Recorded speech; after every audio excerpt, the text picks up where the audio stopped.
button will go live. That hasn't changed. Some Hi. things never change. Some things never change. Hi, everybody. This has already been a really eventful morning. Kennedy and I did a video talking about showcase videos and some of the work we did with Detroit Action over the year. But now we can just hang out and talk and talk to the people. There's lots of good news to share. How has your last week or so been? We made our big triumphant return for New Year's, and then things got a little out of hand. Yeah, it wasn't so triumphant after that. Whenever you get too triumphant, the universe is like, not too much happiness, not too You much. gotta keep that in a certain lane there, buddy. No. How's it been? Well, Not Safe for Wonks is back. That's right. People thought we wouldn't do it. We thought we wouldn't do it, but we're back. We've made a couple of episodes. This is the third new episode in the revival, something like that. Yeah. And we're not going anywhere. Brandon and I are just gonna be making content all year again, like the old days. The old days are back. So that part's awesome. The not so awesome part is that my partner got pneumonia and was in the hospital for 5 days, and then I got sick. And so the beginning of this year was a little bit dicey. It always sucks when somebody in your household gets sick because you're like, all right, start the clock. You're going to get a sympathy illness almost right away. I'm glad that the pneumonia was not contagious or anything like that. But you got to spend some time just pooping. Shitting your guts out for a couple days. And technically you're not completely out of the woods yet, but you're going to get there. I just have that feeling that your digestive system, your notorious digestive system, will just bounce back. That's right. So what's going on in the news this week? Well, there's a lot going on. The thing that stands out to me is actually an Albuquerque story, which is just about this public transportation. Because, I live in Atlanta and I've been doing a lot of going back and forth. If you live locally, the Little Five Points Community Center is the home of WRFG. Asia Arnold has a show there from Mainline, among other people. I've also got a show at that same building with the folks at Mixed Deity, and we've been beta testing a new show there. And it's super fancy. It's got cameras, it's got lights, it's got action. And, when I'm going and coming back, I'm taking the bus. And it's like it's $5. It's $2.50 to go. It's $2.50 to go back. And although it is true that if you've ever ridden MARTA, there's this one simple trick that's just a great hack, which is the MARTA buses don't work.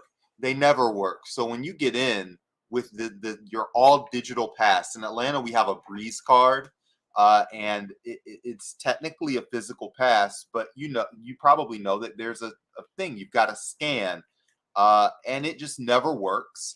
And they're always just like, just get on the bus, don't worry about it. But in Albuquerque, this is an official system. You get to just get on the bus.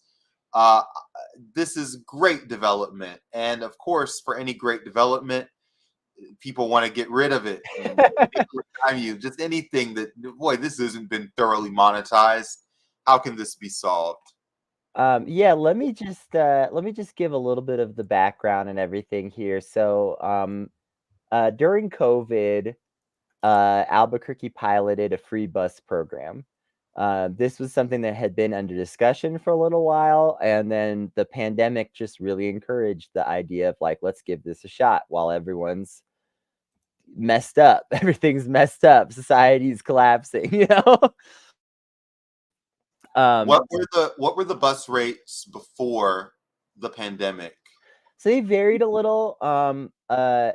They basically, there's the regular city bus, and that's usually a couple bucks, maybe $3, $4, depending on where you're going. Yeah, you guys have a system where the prices change depending on how far you're going?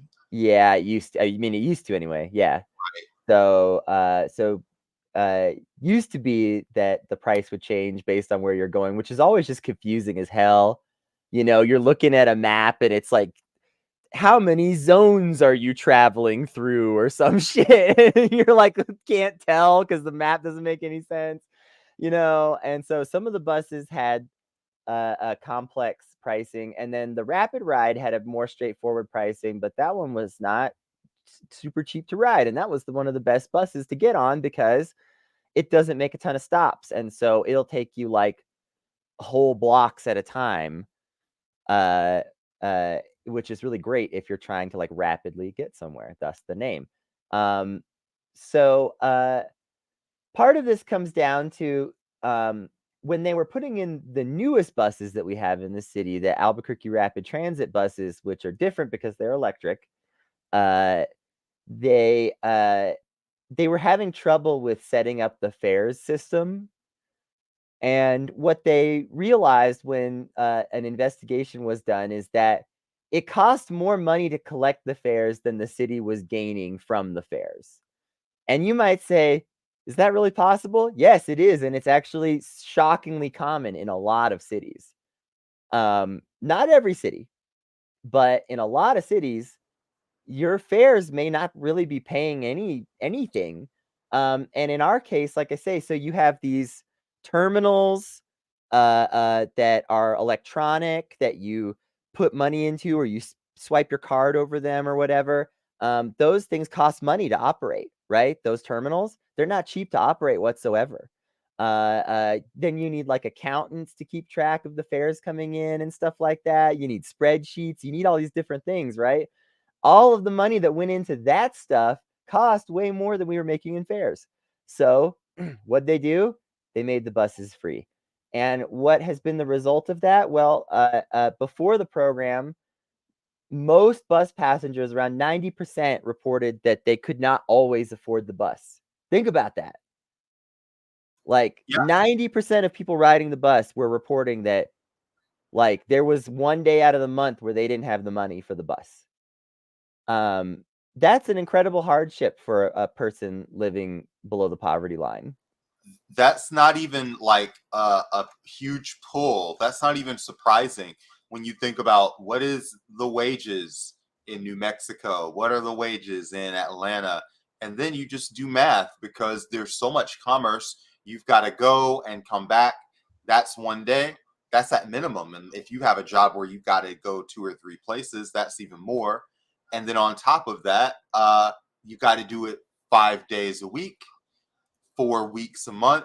And suddenly you look at what it costs to consistently ride a month, and it's like, oh wow, I'm spending $150 just on getting to where I've got to go. And when you think of all of the commerce that's going to come from a person being able to get to their job on time, this is another thing where there's a basic expense that, I mean, so many of these public transportation systems in cities depend on federal grants, or they depend on federal funding because they're underwater. Even the Atlanta system is kind of underwater. Having that is, it costs a bunch of money. It's really not a shock at all that it's in the red. And you see this with libraries too. That, hey, it costs more money to charge late fees for these things than it costs to actually run the library. Yeah, just replace the That books system of periodically. enforcement costs more than enforcing it does. Yep. That happens all the time across And bureaucracies. we see this in New York City right now with the billions, literally billions of dollars going to fare enforcement in the subway. And it's just, it barely matches up with the fares being collected. It doesn't really make sense. NYC's subway system is currently dependent on a federal grant to keep their budget balance for the next 5 years. That's not an actually sustainable system. Albuquerque's public transit system is more sustainable without collecting fares. That's pretty wild to think about. And again, it's in part because you don't need cops roaming around busting fare jumpers if there's no fare. And that can cost a lot of money. So Richmond, Virginia and Olympia, Washington are two other cities that have been piloting fare-free bus programs, but Albuquerque is the largest city to have done so. And all the buses in the city are free. And they're actually talking about expanding bus routes for the first times in years because people are riding the buses a lot now. Oh, you're muted. Whoops. So, do you like one of those people that I remember listening to talk radio in the 2000s, and they were like, one of the reasons we can't make healthcare free is because, boy, once you get a taste of that healthcare, you're just gonna be just talking to doctors all the time about every ache and pain that you have. Do you ever have days where you're like, hey, I want to go somewhere? I'll just take the bus. I just feel like it. Have you abused or been frivolous with your free bus privileges in I wouldn't say Albuquerque? I've been frivolous. I would say I ride the bus about the same amount as I always did. I always would ride it some. Throughout the years, I've ridden the bus off and on. Just, a lot of times, like for instance, just if I wanted to go to events near the university, I used to park by my friend's house and take the bus because parking around the university sucks. And a 10-minute bus ride is way shorter than 25 minutes of looking for parking. Uh, Which is not unrealistic in the city sometimes. You know how that goes. Uh, uh, and other things like that, and also just out of necessity at times. I haven't always had a running car here in the city. As you know, Brandon, my car struggles have been up and down over the years. your car And has a digestive system too. Car just goes, my tummy don't feel so good today. Oh no. yeah, it's been like that.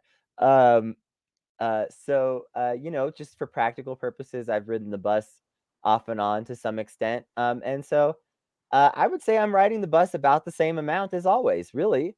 I would not say I'm being particularly frivolous with it. I would say sometimes I definitely take up the extra convenience now a little more than I used to, especially like I think one thing that I've noticed is a lot of times if I want to go to a concert now, I just take the bus from my house because why not, you know? It's great for events. It's great for a community. It's great for culture building. So, what But was it's also good for people that are struggling to get by. I have a family member that just moved to the city recently. They are struggling financially. And when they got here and realized that the buses were free and that they could get an affordable train pass to go to other cities and stuff like that, they were like, okay, I've never experienced anything like this. What the heck? This is great. you can apply to jobs, you can have meetings, you can go network and attend events. You just have a lot of extra freedom. uh, so how did this pilot become more permanent? Has it had to go on trial? Where there's city council meetings? Talk about just what was the process of keeping this thing once you got it. Yeah, I do wanna talk about that a little bit just because, sometimes they try to take nice things away from you, and you have to be willing to fight a little bit over that. And it didn't get too intense. There weren't, like, brawls at city council meetings. But, there was talk, especially before the most recent city council election, um, uh, of should we go back to charging fares for some buses? And some of the city councilors were pushing for it, and it was very blatantly an anti-homeless thing. Like it was pretty disgusting, honestly. Because like literally these city councilors were like, I don't want to see homeless people on the like that's basically what they were saying. Like I don't want to see homeless people on the bus all the time. And it's like if a homeless person wants to ride the bus all day instead of being out in the elements, maybe we should just allow that. Like, what's the big freaking deal? That it's you know, it's not overwhelming the buses or anything. Like, it's not like the buses are overcrowded because of this. It's just that you will see homeless people on the bus. And for some people, that is very upsetting experience because they are soft people. I don't know what else to say. They are weak people with weak minds and weak hearts. And because they have weak minds and weak hearts, they see a homeless person and they go, "Oh no, icky," or whatever, and it freaks them out and it ruins their whole day. Uh, so They've put their entire life into imagining what their property values are. And when they see a homeless person, there's an imaginary number in their head that goes downwards, and it sends them into just a panic of spiraling distress. Yeah, it's pretty wild. So a couple of the more conservative city council members, they made a big stink about homeless people overusing the bus and tried to convince us that we didn't want free buses as a result. But the people were pretty clear that in fact we will fight you for these buses. um It's hard so it's hard to win a popularity contest taking away free rides. It's just rule one in America. Everybody loves a free ride, whether it's free food, a free bus, whatever. And of course, it's tax money. And in this case, again, the system runs at a deficit when you put in this infrastructure and bureaucracy of collecting the fares. yeah, so again, so this program started in 2020. And then in 2022, it was voted again to continue and expand the program, at which point all buses became free in the city, because before that it was just some. So in 2022, it became all buses. In 2023, they voted to continue the program initially, but then there was some talk of, well, the program's supposed to run out at the end of this year, the homeless people, all that. So, of course, the city, by which I mean the people, the actual people of the city, so the real city, came together. We wrote letters, we made phone calls, people went to the city council meetings, both virtually and in person, and in large numbers. And we made it clear that no. We sent thousands. I bet Albuquerque City Council's never gotten this many emails for anything ever. I'm serious. We sent thousands of emails. We really made it clear uh uh that uh we weren't going to stand for that. Um uh the taxpayers, we are paying just a little bit more of our city taxes towards the bus. Who cares? I would rather the money go towards that than other things, right? Um, and so in November here, just recently, city council voted to make zero fares permanent, after much contention. And that was with the support of the mayor and a lot of other folks coming together and just saying, "Hey, folks, we just have to continue this program." And it's in part because, listen, the mayor doesn't want to lose this program. It makes us look really good. It's a leading program. We're showing the country that there's another way to do this, and we're seeing success from it. It's improving the lives of folks that are financially struggling. It's improving the lives of everybody across the city, and it's just in general causing a lot of good things to happen. Less drunk driving, um, uh, uh, uh, uh, fewer absences at work across the board in the city. When you make the buses free, it's like if somebody's car breaks down, but they know the bus is free, well, it's less of a hassle now, right? If you're a boss and you're in Albuquerque and someone doesn't show up to work on time, you just fold your arms and you're like, "Sir, the bus is free.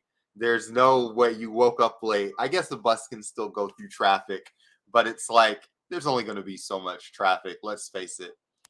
Um, I have an article from the New Internationalist, and it talks about bus fares in other countries. And when you take your wonderful no cost experience and compare it to what's going on in Glasgow, Conrad Landon wrote this piece a week ago for the New Internationalist. And this is a fare that is $3.40. And one of the problems that are talked about in public transportation is the first mile problem, which is, and this is just in transportation all the time. Your house is not directly on a bus line, and it's probably not directly on a train line, and it's not directly at your preferred destination. So the cost of transporting your physical body from one place to the other, for just that mile to even get to that connecting point, can be a big and expensive problem. Uh, so that can be just a long walk, and then another train ride, and then another bus, and now you're doing transferring and stuff like that. And even it adds up over time. So this says that just a few percent of urban areas around the world have the kind of access to public transportation that we have. And they know that, when you're planning a route and you want to keep it in the green and not make it cost more money than it costs to administer, the routes are only in certain areas. And these are routes that they know are going to generate income. And if you live in a lower income area, you're going to get fewer buses and trains, or you're going to get less or none at all. And it's not always an election issue, because the people who are relying the most on public transportation are the people who live and have to really do that in order to get to their job. These are the people who are usually disengaged when it comes to voting. Correct.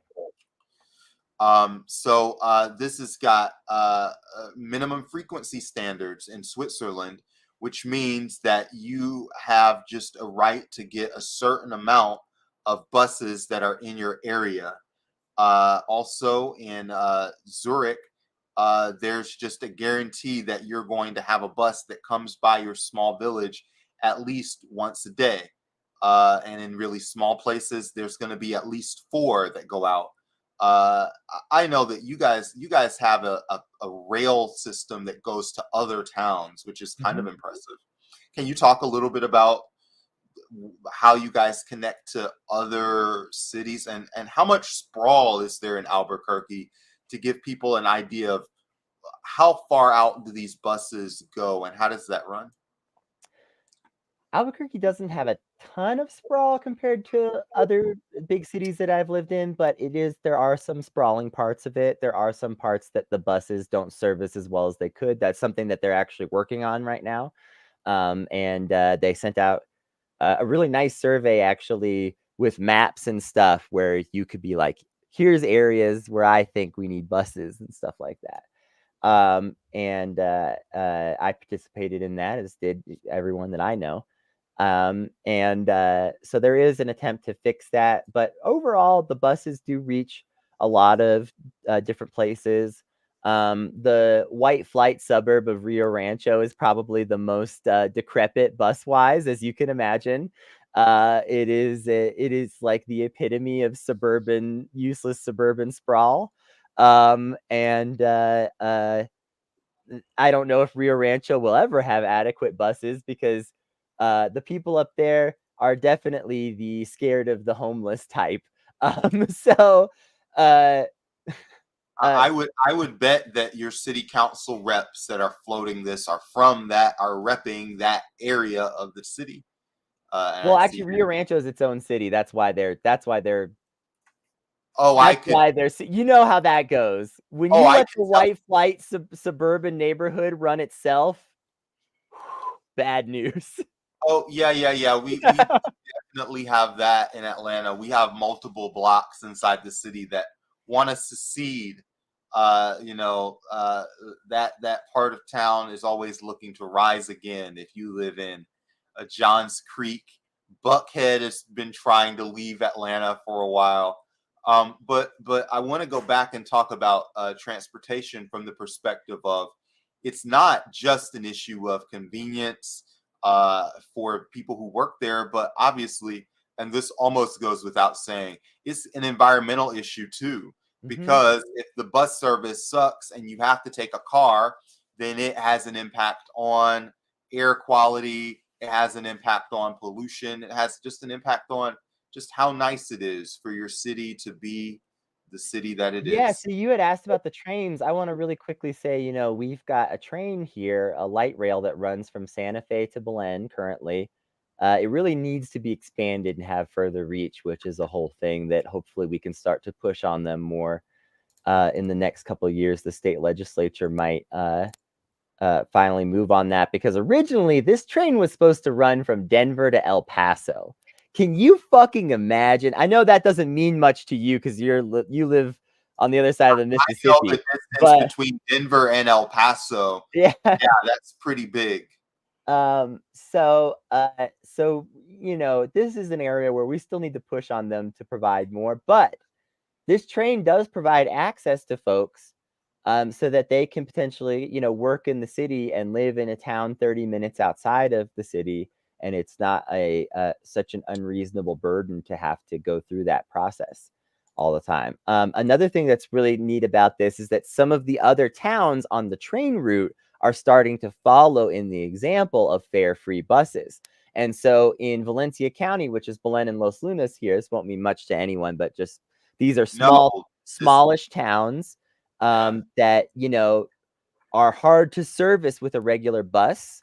They have a on-demand bus program. It's like Uber. You order your bus at least a day in advance. You say where and when you want to be picked up, and it'll do it. And guess what? It's free. It's free. Because again, these other towns on the train line, they're starting to follow our example. So there's this very affordable train passing between these cities. You can get a monthly pass for in the $20 to $30 range, depending on different factors, and ride the train as much as you want. And then wherever you get off, there's a really good chance the buses are free now. Yeah, we have a system that's a little like that we've piloted called MARTA Mobility, and this really specialized for the aging population in Atlanta. Uh, Not Asian, aging, and they'll, if you call in advance, they'll send like a short bus to go and pick you up, which again is a way to put a dent into that first mile problem of how do I get from my house to a station to even take advantage of transportation. So, listen, if you're down, I'd love to talk about the other countries that are working on this problem in Yeah. maybe less effective ways. There's a world's ugliest lawn contest in Australia, and this is just, the initiative is kind of designed to change our perception of lawn care. Lawns take a lot of water to run, and it has a lot of impact on the environment. And so, if you're in that white flight suburb, you notice that the lawns are all very green. They're keeping up the property prices, even if there's a desert. Uh, at least in Atlanta, I don't know. How are the lawns in Albuquerque when you leave and you start going to the suburbs? I mean, it varies. A lot of people don't do traditional lawns here because the water is just not really supporting of that in general. But there are, of course, the knuckleheads in the suburbs who just have to have their lawn. And This whole ugly lawn thing, it's a little annoying to me because it feels like people are patting themselves on the back for just taking the path of least resistance, basically. We need to be rewilding our lawns, not simply just letting them die. We need to be planting the sort of stuff that belongs in your local environment in your lawn. I guess that's some of the theory here, but it A also little just bit. it feels just a little bit like they're doing like 7/10 of it, but not connecting the final few dots that would really make this into a more important program because, like, we need to provide habitats to wild pollinators before all our pollinators die and then our food system collapses. you know? Uh, Yeah, encouraging people to find out what planting is climate appropriate for them, uh, finding out what can grow in your area that's native to the place that you are, and finding ways to plant it. And of course, stuff like gardening, you can take that backyard and put some tomatoes or potatoes or whatever grows where you're at, is obviously like a thing that you can be doing. And, Um, there's no reason not to think of that as potentially beautiful. A popular alternative to traditional lawns here in New Mexico is something called xeriscaping, which is using lots of cactus, lots of gravel, and other plants that are comfortable growing in this environment. It looks nice, and it's appropriate to the environment, and it keeps native plant species in your local area. Um, uh, this I like the overall concept of what these people are doing, but this we're sort of like leaning into like, yeah, my lawn's ugly as shit, I really think is an unnecessary angle. this is Gotland in Sweden, and yeah, they're fighting the battle for aesthetics, and what be proud of your lawn even if it's dry. Um, and as Murasaki says, it's easy to find out what's drought resistant. You can still have a lawn that fits you without a huge problem. Um, while I'm sitting here, I'd also like to talk about, and this is semi-related. It's in the world of housing. If you live in Atlanta, you know that Peachtree Tower at 2 Peachtree Street has just been sitting there for a while. There's new development there, and they're going to take that huge office skyscraper to Peachtree Street and hopefully build some affordable housing. You know that area of town, and lots of downtowns have this area that's a little like a ghost town. There was this really elaborate, um, building and construction during the 90s or the early Mhm. 2000s, and it just wasn't sustainable. And so you have areas in downtown that just aren't being used. I would bet everybody that lives in a metro area, a little bit of what that is. And here downtown we have Woodruff Park, where there's just work done every Saturday helping feed the homeless and do community service. And Five Point Station, which uh we can use the word piss, just smells like piss all the time. Everybody, if you have a downtown, you have just that one block that smells like piss. You bring in some people, you bring in some local business, some retail space, and suddenly, and it smells slightly less like piss because there's people there. Now, of course, it goes without saying. Another thing that happens in Atlanta is CG renderings of projects that don't get finished. So this is another thing that goes in the CG rendering file, and we have to see how it goes in the months and the years to come. But no, it's something, and it's the kind of development that I think people would like to see more of in town. Um, yeah. Yeah. I have one more story that's very interesting to me. Okay, Uh, let's do one more story. it's maybe not the most important thing that's happening in the world. It's kind of an interesting transition, but I saw this story of this guy that fell in a hole because I was hoping it was the whole guy. this guy, Joao Pimenta da Silva, uh, got a vision that he should find gold underneath his house. And this guy was in his 70s. And this happened a year ago. He had the dream a year ago, and he spent the whole year digging. And when he got tired of digging, he started to uncork his savings, and he's paying people in the neighborhood, and he's paying workers. And I don't know if he's having multiple dreams. I feel like if a spirit came to me in a dream and told me to just start digging, and I really went and dug for like even a week, I'd be like, all right, spirits, you've got to give me some motivation and tell me to keep digging. No, I'm serious. That gold's still there. Keep going, buddy. He had one dream, and it was strong enough that he ignored his neighbors, who I'm sure talked to him about power, talked to him about, you better, boy, that dream better have told you about the water main, or your old butt's gonna get kicked. But Um, somehow, I mean, the people who investigated the tunnel reported that it was pretty expertly dug, actually. these are, and you can see it if you're watching. This is a 12-story deep tunnel, and it is bored, it is dug, and it is pretty smooth. It is a deep, deep hole. The only problem is that the guy fell down the hole and died.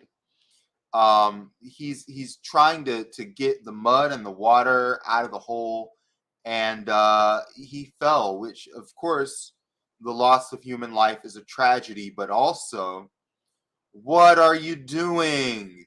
What are you doing, buddy? I Without really think I don't think before I think testing, way no one before I tests would things get in Brazil. It's a country of daredevils. This guy's 70. You know what 70-year-olds in America are doing? Keeping people off the bus. This guy is going on extreme adventures. Yeah, I mean, respect in some ways. Respect in some ways. But also I think before I got to 130 feet, I would say, okay, I don't think the dream was real. I think At what I think at like 20 feet, I would be like, okay, I'm probably done. I'm probably done with this. Like I went 20 feet down, I didn't find gold. The you dream was found? probably not real. Yeah, at some point, and this is a valuable lesson to anyone watching. Work for your dreams, dig for your dreams, do what it takes. But once you get 20 feet deep, stop digging. It's never shameful to give up. You don't want to be a People say segment. stuff like, don't let your dreams die. Let some dreams die. Let some dreams die. I think that's just a valuable lesson. Let some dreams die. You don't want to be a head palm emoji on an internet talk show. Uh, Yeah. let the dream go. But if you have a creative project that you're working on, you don't have to dig for gold. You can work with us. You can go to ghostcoast.video/network. And this is just your way. You know, we did these shows for a long time, and we made so many great connections. And since we have a company now that does creative production, I mean, you are in the planning stages of an audio drama. Our friend Julius is working on a film. I've got the podcast network, and new stuff's coming out there all the time. Not to mention, this in-person show at the little 5 Point Center. There's so many cool things that we're just gonna be able to share with you as the year clicks on. Uh, we just think that it's just a great idea for you to sign on here and just keep in touch with the work that we're doing, and keep us in touch with the work that you're doing. This form is pretty simple. You put in your name, your email, some of your skills. What are you good at? What do you want to do more of? And just the time that it's good to contact you. We send emails, but also you never know. We just might show up in your inbox and talk to you. Yeah. That's, we love having calls to action. We're action takers, and you can join a community that inspires action over here at Ghost Coast Video. That's Uh, right. I think that's it. That's I it. got nothing Brandon, else you to know share. what you got to do. Yeah. Bye bye.